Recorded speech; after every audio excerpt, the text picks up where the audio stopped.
What is good? I am back with another reaction video. So, on the latest episode of the Joe Rogan podcast, he expounded upon how the Spotify employees and mainstream media don't like him. So, I figured I'd go ahead and check it out and give you my thoughts.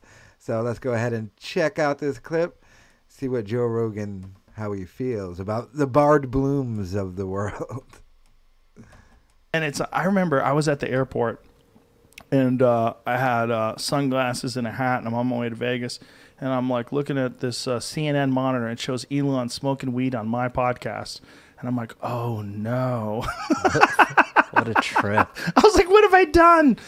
But those moments. Great episode of the podcast, by the way. It's those crazy viral moments.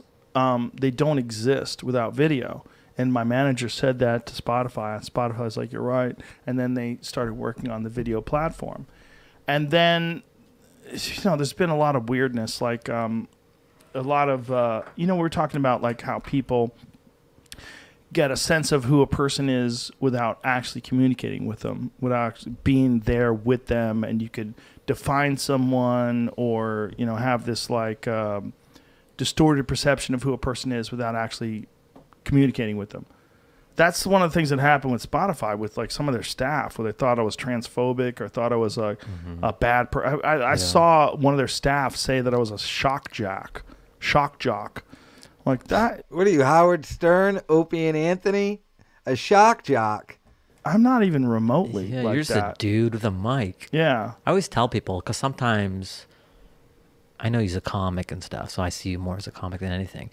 And you didn't intend on this becoming as big as it's become. It's just organically grown, and people tune in because they want to tune in. You're not being force fed down people's throat. They're like choosing to listen to you. Yeah, but I've actually, on purpose, never advertised for this show. I've never asked people to watch it. I've never gone on television shows and promoted it. I've never taken out any billboards or ads. Spotify did some of that stuff when I switched over to them, but I never did any of it. They got a huge billboard in Times Square. So I always think it's so odd when people hold you to the same standards as like CNBC or these entities where you're just like a guy with a mic. You know what I mean? But they don't like it because it gets much more of an audience than them. That's what freaks them out. When you have these huge multinational corporations that have thousands of employees and they can't even touch the amount of reach that a guy with a podcast has. Yeah. That's madness for them. I've seen clips of your like first episode or whatever, or pictures. It's terrible. Like absurd. It's absurd. Yeah, and it's been an organic thing. Yeah, you can see how it grows. But it's also a lesson to all these other comics too. Like, what's the difference? Well, the difference, I grind. I just keep going. Yeah. It's the same thing with that got you good at comedy. What got you good at comedy? Stage time. What gets you good at podcast time? You know what I've noticed? Keep doing it. Grinding. So that was Joe Rogan on the Spotify employees and mainstream media hating him.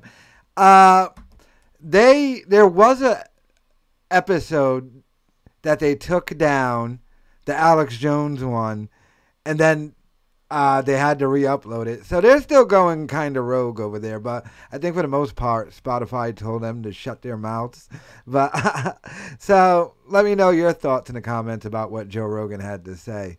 My personal feelings on it, yeah, it's bigger than the mainstream media. And he did have to just grind it out to get there because it was an organic process.